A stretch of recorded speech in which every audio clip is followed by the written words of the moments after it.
Welcome to the French Wedding Podcast with your host Naïm, the only podcast in English about weddings in France. Great conversations, tips and insights about your French wedding, some wisdom before your big day, and the opportunity to hear wedding professionals actually living and working in France, only for your day to be the most amazing to remember. Hello everyone and welcome to the French Wedding Podcast. Greetings from France. This is the place where we're recording this show.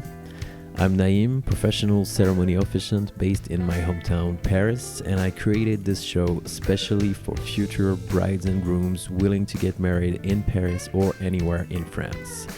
Each episode is an occasion to meet a main actor of the industry, can be a vendor such as a wedding planner, hair and makeup artists, bridal salon, videographer, venue owner, bloggers, you name it. This show exists to bring you some insight about how people do things in France regarding the wedding industry, but we also share funny stories, things to know, and special memories when we happen to work together on the very same wedding.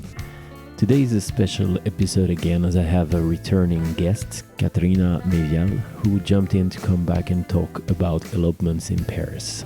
For those who don't know her, Katerina is a wedding planner based in Paris. She has been planning wedding and elopements here since 2016. She's been working with an international clientele of couples from all over the world.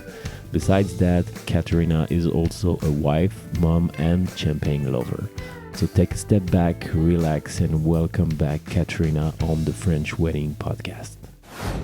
Katerina, welcome back to the show. Hello. Happy to be back. This is a second episode of a series of, I don't really know how many episodes we're going to spend together, but this is the second one and I'm very happy to see you again. How are you today? I'm good, thank you. I'm very happy to be back here and to talk about weddings and elopements in Paris. Yeah, well, today the idea that we had is talking about the elopement. So what is an elopement, first of all? An elopement is a very special concept that does not really exist in other parts of the world. Exactly, that's a good definition to start. Except like in the United States and the United Kingdom, and perhaps Russia as well now. For sure. So elopement is a very tiny, intimate event where either it's just a couple only who runs away from their families, from their friends, from their daily routines, and they just enjoy the celebration just for two of them. Or elopements could also be planned with a small group of friends, like up to 10 people, I would say. Yeah. So yeah, elopements are super popular in Paris because obviously like you have iconic locations here. Paris is a beautiful city. It's a city of all lovers of the world. So it's not surprised that there are so many couples that want to elope that choose Paris to do so. They do that. Usually there's many reasons why people choose to elope in Paris. They, like you were saying, sometimes run away from their family because like it's a dramatic experience. Like, oh my God, they don't want us to get married. My love, I love you. We're going to Paris. This could be as dramatic as this. I think it's not really happening anymore. No, often like my couples, often when they do elopements, it's either they just do not want to spend so much money on like a traditional wedding, because when you start to calculate and adding things up, you just realize you kind of have to throw like 100 plus guests events, which would probably cost you something around $200,000. So it's crazy amounts of money, and you not necessarily want to leave that experience, especially for those couples for whom it's a second marriage. Many people decide to elope and combine their romantic experience with a honeymoon. So that could be a good idea if you want to have a romantic experience without too much of a hassle, without any other people, just two of you. If you were always dreaming about Paris, that could be a nice occasion to have your romantic celebration here. I know some of my grooms were actually proposing in Paris. Oh, yeah. So when the question was, okay, where are we going to get married? Paris became kind of like an obvious answer to a question. Mm-hmm. Yeah. So you have like introduction, people who are contacting you for proposal, little event, That and could happen suddenly as well, that yeah. could go up into the next step, which is an elopement. Exactly. Oh, nice. Yes. So yeah, that's the good thing. Paris is really amazing city to make to organize a romantic celebration. There are various ways to do that. As with the traditional weddings, you can have a religious ceremony, Mm-hmm. or you can have a symbolic ceremony with a celebrant or with your planner. So both options are available depending on what your preferences are. And one of the most popular thing to do when you decide to elope to Paris is to organize an early morning photo shoot on Trocadero Square, which The is like big theme. exactly that's the iconic location in Paris, which is like a square right next to, like right opposite on the other side of the Seine River from the Eiffel Tower. So you have the amazing view on the tower and you get amazing photos. So if you've been looking for elopements in Paris on Instagram, you have probably seen all these like thousands and thousands of beautiful pictures with girls wearing splendid wedding dresses and having this iconic backdrop with the Eiffel Tower. So yeah, those kind of events are very popular. I'm not quite fan of them because even though you get amazing pictures, we live in a world where Instagram is a king. Sadly, yeah, Sadly, that's the way it yes. is. There are things that you don't see on Instagram when you look at these pictures because basically you kind of think, oh, Paris is just for us.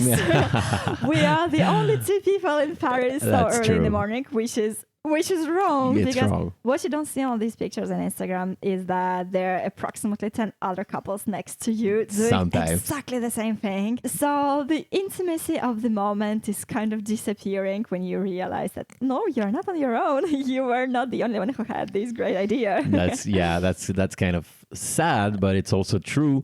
You can have, to counteract a little bit on that, you can have your elopement in a very, very intimate, non-touristic place, such as Yes. Montmartre, for example. Exactly. I mean, Montmartre is probably one of the top spots for the tourists, but there is plenty of little streets and little very typical places in Paris that you can really find through a wedding planner or anyone involved in the business, and there you won't have any other copycats.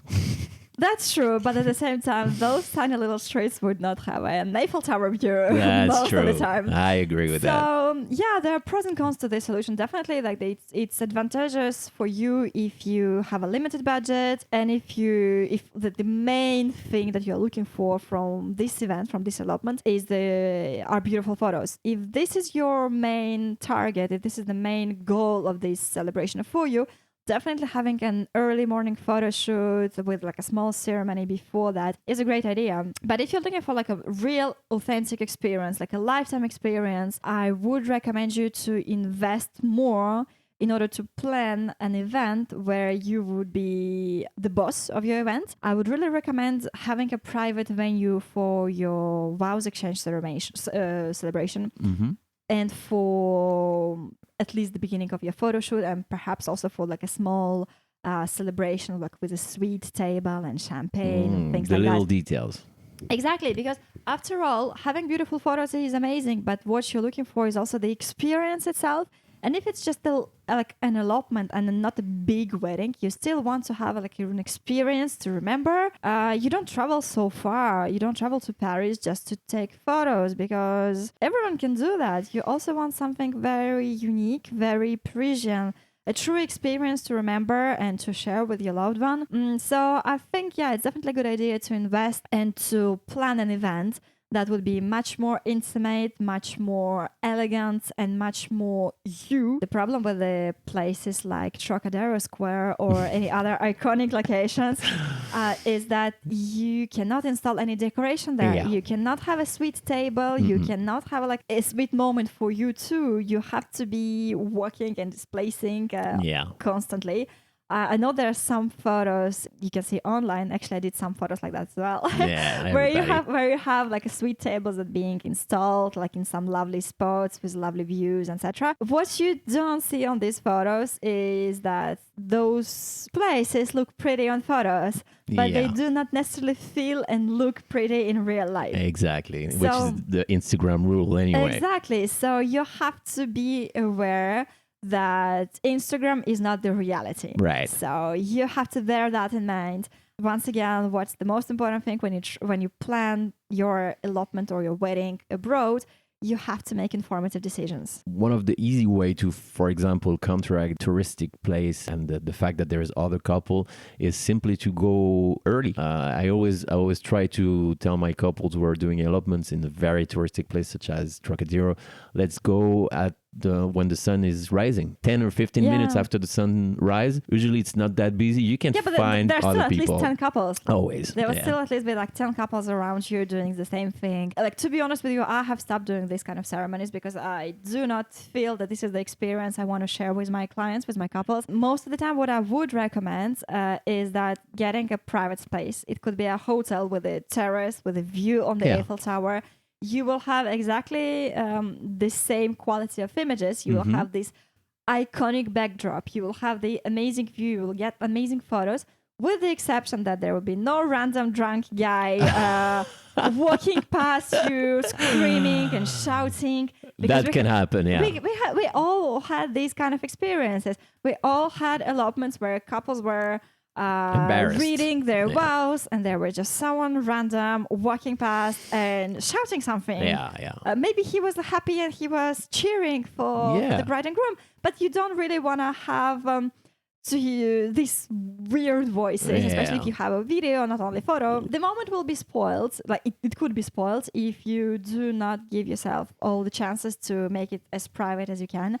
So what I will always recommend is getting a pretty hotel with a pretty terrace where you can first have your vows exchange ceremony, where you can have any decor you want, because even if it's elopement is still a small wedding. It's a small, pretty wedding. Very small. So you can invest in a beautiful decoration, so that you have a beautiful setup, so that this moment is very magical. It's a real experience. It's not just like you come to like to a place where anyone else can come at the same time with you.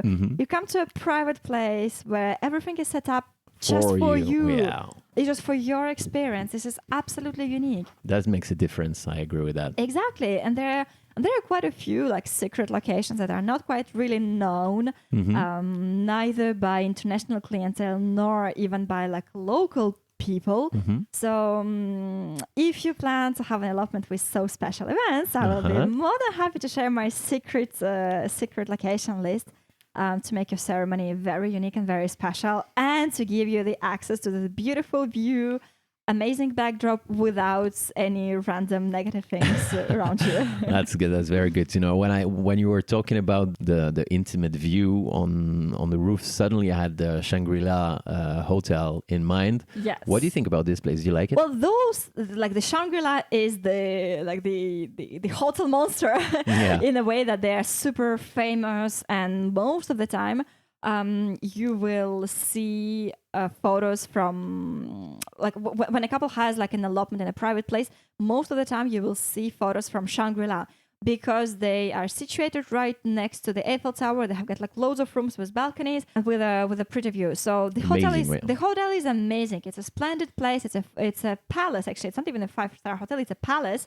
It has recently been renovated, and the place is very good. I really love Shangri-La. I love working there. But what you need to know, that's not the only place. So there are many other small boutique hotels that would be more intimate, but that would still be able to offer you the quality of service and of the experience without being as famous as Shangri-La. And still entering into an elopement budget. Definitely. In terms of the budget, like if you are looking for like a simple photo shoot, like with a small ceremony, like makeup, photography, and a bouquet, I would probably estimate that to around 2,000 euros as a global budget to make it like nice and pretty. If you want something like a more extraordinary, more elegant, I would recommend budgeting around 6,000 euros. Okay. Knowing that would include one night of accommodation for you as well in a 5-star or even palace property. Which is something that you recommend, right? Definitely. This is the type of events I mostly organize, because elopement is a small wedding. You have to, like, in my opinion, you have to invest. You have to treat it in the same way. Right.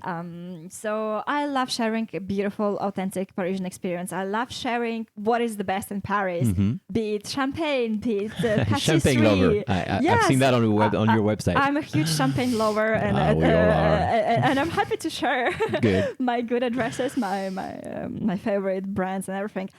So yes, I love sharing the experiences, and the experience I want to provide to my couples is not the experience what you can get at 6 o'clock in the morning on the Trocadero Square, because there's a preparation. You Right. have to spend at least 2 hours, sometimes 2 hours and a half, to get your makeup done, to get your hair done. So you kind of have to wake up at 3 o'clock in the morning. Yeah.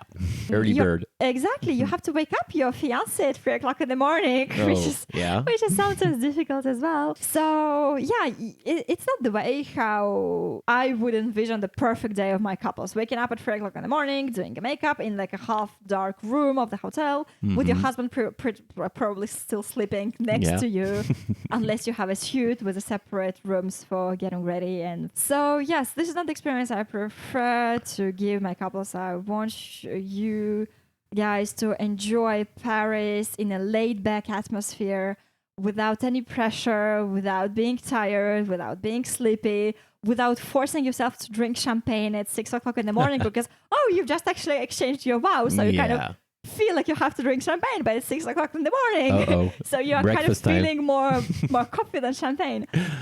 So this is why I really, really recommend. Right. So yeah, having much more than this is okay. That's a simple ceremony, but you are able to, even if it's a small one, to take care of the guests' needs and provide all the details that will make it actually bigger in their memories. Definitely, exactly. And this is what I love doing, is creating unique Parisian experiences rather than just taking you to a place where you can get beautiful photos. Nice.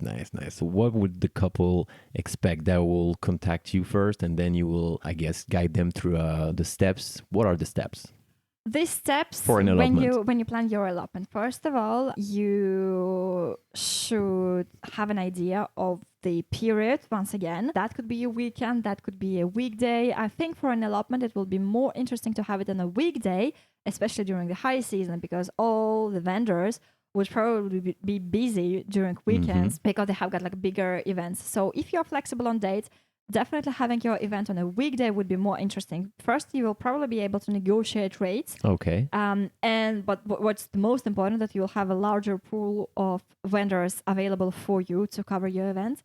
So the first thing to do would be to get in touch with your planner, to share your needs, to share your wishes, to share your ideas, and to tell the person about the dates, the approximate period of time you are looking for. I guess that the best period would be probably July, August, September, those months where are normally warmer and sunnier. Right. Yeah. Whilst June can still be a bit rainy. Yeah. But the weather is unpredictable. That's not something you can really anticipate. So yeah, once you decided, once you've chosen your planner, once you've chosen your date, you would probably start looking for the perfect venue. So as I've told you, that could be either a hotel with a terrace or with a panoramic view. That could also be a chateau. Some chateau in outside Paris. Outside Paris, right. Yes. Some castles offer you an elopement package that would include the rental for several hours, where you can have your ceremony, where you can install whichever decor you prefer. If you want like a floral arch, if you want to have like a sweet table, if you want to have something elegant, sophisticated, and pretty, everything could be done.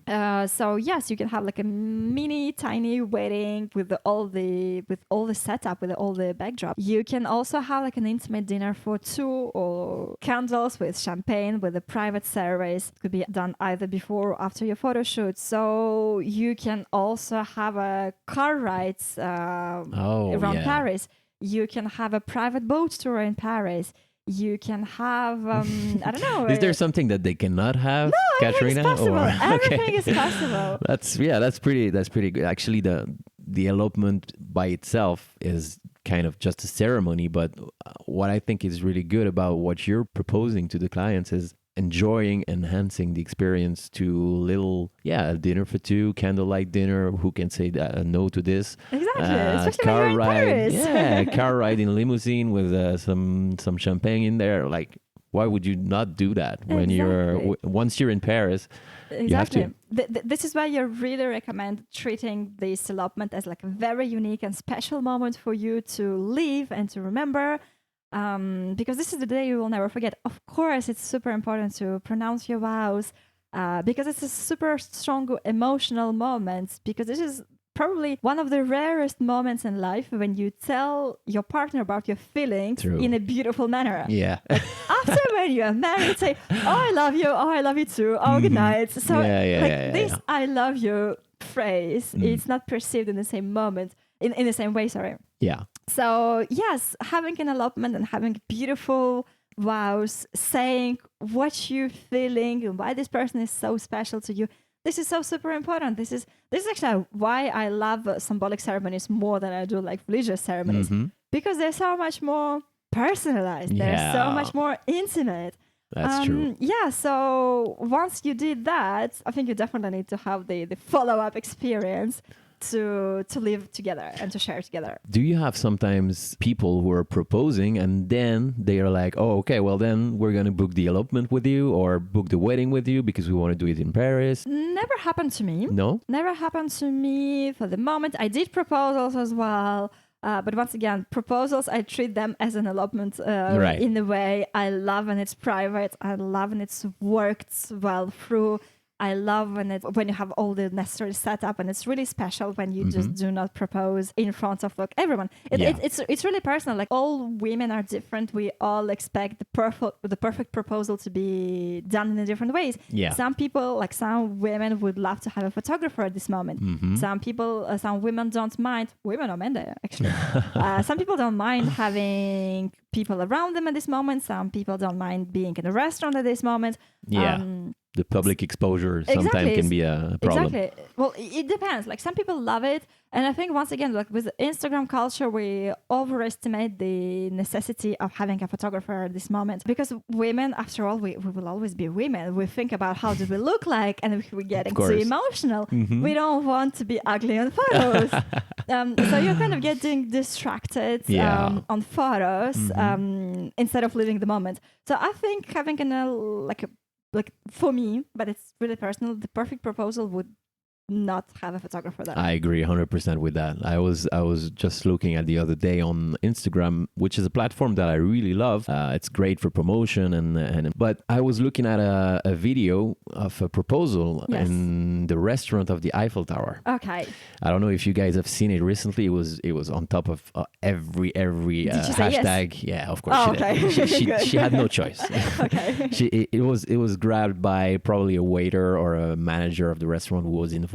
Okay. And the camera was really close from the table and the windows. And I mean, this guy was probably an American guy, was amazingly like charming and everything. He did everything right. And yeah, she said yes, but will she remember the video? Will she like it? I don't know. I think so. But like what you were saying, this can be sometimes like a problem of public exposure, or like, oh my God, I was crying and everybody's going to see this and that. So yeah, when you say no photograph, I really believe that you're right, because the moment is your moment. Exactly. You cannot expose all your life and all your happy moments. 100%. There are some moments that should stay private. Yeah. But once again, that's the personal choice of every Everyone. couple. So before you plan your perfect proposal, be it in Paris or anywhere else, have a think and perhaps like ask your partner kind of like a couple of questions to see. It's better to know your partner. Exactly. If that's the way your partner envision it. But it's quite difficult because you have to stay discreet at the same time. Oh, yeah. Sometimes it's really complicated to set up all the details and find the right moment. But yeah, Paris is definitely a good place for a proposal. Paris is definitely a good place for all the celebration, be it a proposal, be it an elopement, be it a full wedding with guests. Or just an anniversary. Like Paris is a good place for any kind of celebration if you're looking for something sophisticated, for something elegant, for something unique and beautiful. That's perfectly true. There's nothing to add. I think we can wrap up for this episode. Just one thing that I wanted to say is your website is So Special Events. Yes, right? My website is called sospecialevents.com. And for you guys today, if you are listening to this podcast, and if you're planning your elopement in Paris, I'm happy to offer you 10% off on my regular rate. So get in touch, send me an email, or contact me via the contact form, which is on my website, so specialevents.com. Beautiful website, by the way. Oh, thank really you. like it. And I will be happy to plan your perfect Parisian elopement for you. Perfect. That's also So Special Events, all small letters on Instagram, which is a So great... Special Events Paris. Oh, So Special Events Paris. Yes. I'm sorry. There you No go. worries. I needed some Paris help here. And we're going to wrap up this episode and see you later. Thank you so much. See you later. Take care. Bye-bye. Hey guys, thanks again for listening to the show today. You can find more information on our guests in the show notes, as well as my contact and my website. If you have any questions regarding your French wedding, I'm happy to help. Also, please do not hesitate to leave a review for the show. There's also a link for that. That will literally take 1 minute of your precious time and will mean the world to me. I always appreciate your support. Thank you again very much for your time and feedback. Wishing you a great day or a great night anywhere you are in the world. I send you some good vibrations and we'll talk to you again soon for a new episode. Bye bye.